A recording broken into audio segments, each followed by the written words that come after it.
Bonjour, ou rebonjour, ou bonsoir, ou rebonsoir. Ça dépend si vous avez vu ma vidéo précédente sur NWA Power. Petit instant pub en commençant la vidéo. Ça fait toujours plaisir. Aujourd'hui, on va pas parler d'NWA, on va parler d'impact, comme le titre et la miniature le suggère sans doute, parce qu'à l'heure où je tourne, je n'ai pas fait de miniature ni mis de titre.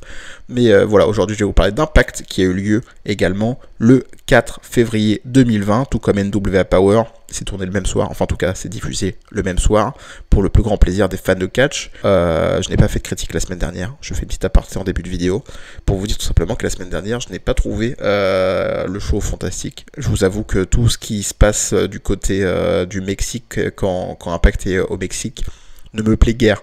Donc voilà, j'ai souvent du mal, je trouve la foule très morte pour vraiment m'impliquer moi-même. Mais cette semaine, j'ai vraiment trouvé le show très sympathique. Et du coup, je vais vous partager mes 5 points clés de ce Impact Wrestling. On commence tout de suite. Allez. Premier point, et qui est un bon point, c'est la rivalité entre Tessa Blanchard et Ace Austin. Pour ceux qui ne sont pas informés, Tessa Blanchard et Ace Austin vont s'affronter à Sacrifice, le prochain pay-per-view, ou le show spécial. Je ne sais pas si ça va être vraiment un pay-per-view ou plutôt un show spécial, j'imagine. Impact est plutôt coutumé des shows spéciaux maintenant. Mais voilà, Sacrifice qui va être en février du coup. Et du coup, Tessa Blanchard et Ace Austin vont s'affronter pour le titre de champion du monde de Tessa Blanchard. Et voilà, c'est une réalité que j'ai vraiment envie de voir. Je vous avoue, ça porte du neuf. Hein, forcément, on n'est plus avec Sami Callihan autour du titre. Et entre Tessa Blanchard et Sami Callihan, la rivalité est pour l'instant en tout cas finie. Donc voilà, Ace Austin, j'adore Ace Austin. Donc je suis très très content de voir ça. J'ai un peu du mal avec le fait qu'il soit associé avec Scum, Rhino Scum, qui est une équipe tout simplement, un duo. Voilà, j'ai un petit peu du mal avec cette association, tout simplement parce que je ne comprends pas cette association. Je trouve vraiment qu'elle sort de nulle part. Mais pour le coup, j'ai trouvé ça plutôt sympathique. Voilà, Tessa Blanchard a fait face à Adam Sornstow, il me semble, quelque chose comme ça, qui est l'un des deux membres du coup de Rhino Scum, et elle a remporté la victoire après un match qui s'avérait assez sympathique, mine de rien. Et voilà, j'ai vraiment hâte de voir la suite sur la rivalité avec Ace Austin et Tessa Blanchard, ça peut être vraiment très très sympathique. Bien sûr, je vais pas faire semblant de croire que Ace Austin va remporter le titre de champion du monde, mais en tout cas, voilà, ça le met bien en avant et ça fait vraiment plaisir. Et ça met d'ailleurs aussi le titre X-Division en avant et ça aussi c'est cool. Deuxième point, qui est un mauvais point malheureusement, c'est encore et toujours malheureusement, c'est Moose. Moose qui tourne en rond, il ne fait que ça, Impact. Je le répète à chaque fois que je parle d'Impact justement sur cette chaîne. C'est Moose qui tourne en rond, il ne fait que ça, il n'avance pas, il stagne. Il n'y a vraiment aucun projet pour lui, actuellement il est en rivalité avec Rhino. Ils sont affrontés dans le dernier pay-per-view, il me semble, Hard to Kill, et la rivalité continue encore malheureusement. À mon plus grand désarroi, j'ai envie de changer de chaîne.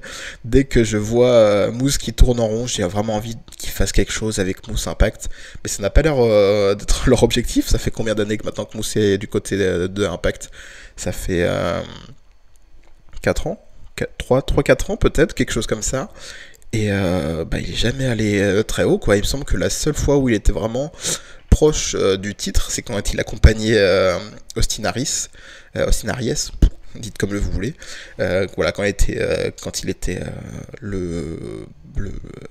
l'accompagnateur, je pourrais pas dire manager parce qu'il n'était pas vraiment manager, mais quand il accompagnait Austin Aries, quand lui-même était du coup champion du monde. Voilà, c'est la seule fois où il s'approchait le plus près du titre, et c'était même pas pour avoir ce titre.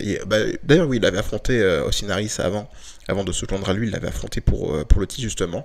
D'ailleurs à ce moment-là, j'avais cru que Moose allait gagner le titre, mais malheureusement ça n'a jamais été le cas. Voilà, je fais une petite aparté sur le cas Moose, mais voilà, ça me fait chier pour rester pas poli, mais pour me maintenir, sinon je pense, péter un câble.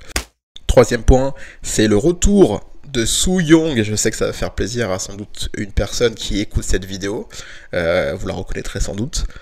Mais oui, voilà, le retour de Su Yung, enfin, la rivalité avec Rosemary et Havok, et du coup Su Yung continue encore cette fois-ci. Il y a eu un match entre Rosemary et Suzy, Suzy qui est l'alter ego de Su Yung, hein, pour ceux qui n'ont pas suivi la rivalité Voilà pour récapituler un petit peu ça rapidement.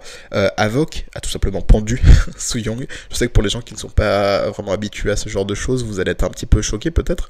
Mais voilà, Avoc a tout simplement pendu Su Yung et malheureusement ensuite à ça elle a dû enfin elle a changé de personnage parce qu'elle ne se rappelait plus de rien, donc elle est devenue Suzy, Suzy qui avait envie d'avoir des amis, voilà, et Rosemary avait juste envie que Su Yung récupère sa mémoire, et ça a été chose faite tout simplement en étranglant encore une fois la pauvre Suzy.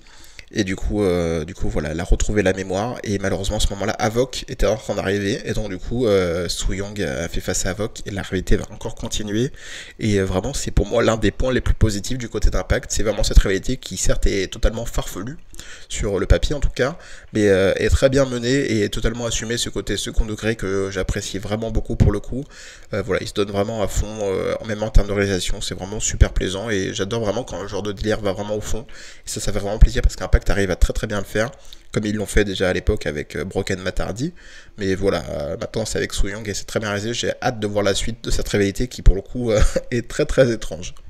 Quatrième point, qui est également un bon point, c'est le très bon match entre Hijo del Vikingo et TJP. Voilà, un match de poids léger.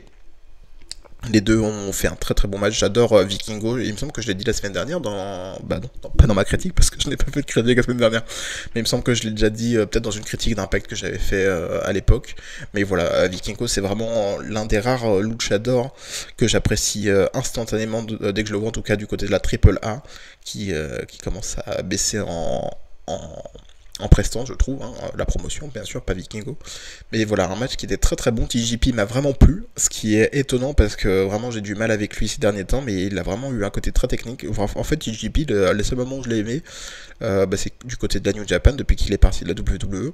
Et du coup, voilà, là il était aussi très technique. D'ailleurs, c'était une fin de match qui était très bien. Et TJP a remporté la victoire. Pas de manière logique, mais de manière très bien faite. Et ça m'a fait plaisir, Vikingo qui prend vraiment des prises de risque assez folles, et pourtant il le fait avec une telle aisance qu'on a l'impression que c'est très facile, et pourtant il est assez petit, donc voilà, il rebondit très bien. Merci à lui Vikingo, tu m'as fait passer un très bon show. Cinquième point, et on termine malheureusement sur une mauvaise note. Je ne voulais pas forcément en parler parce que j'en parle déjà dans mes anciennes critiques, mais c'est le cas Tommy Dreamer. Voilà, je me suis déjà plaint, il me semble, sur les réseaux sociaux. Mais Tommy Dreamer est beaucoup trop présent du côté d'Impact et ça me saoule. Voilà, je sais pas quel mot donner, mais ça m'énerve, j'ai pas envie de le voir, il me saoule, il est là constamment, il vient faire le sauvetage pour sauver les gentils. Encore une fois, il l'a fait dès la fin de l'opener entre Tessa Blanchard et Adam Derenoscum. Il est venu sauver Tessa qui est en train de se faire attaquer par Ace Austin et sa bande, la bande d'Austin on pourrait dire. Mais voilà, Tommy Dreamer est venu faire le sauvetage. Ensuite, il y a eu le main event entre Ace Austin et Tommy Dreamer. Encore une chance que Ace Austin remporte cette victoire dans un match qui était quand même plutôt correct, mine de rien, hein, il faut pas se mentir non plus.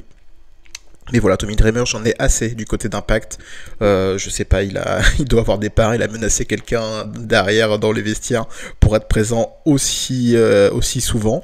Parce que concrètement, il n'est pas, il est plus du tout au niveau. Même si personnellement, c'est que mon avis personnel, mais j'ai jamais trouvé vraiment au niveau. Tommy Dreamer, je toujours trouvé sympathique, hein, mais rarement au niveau.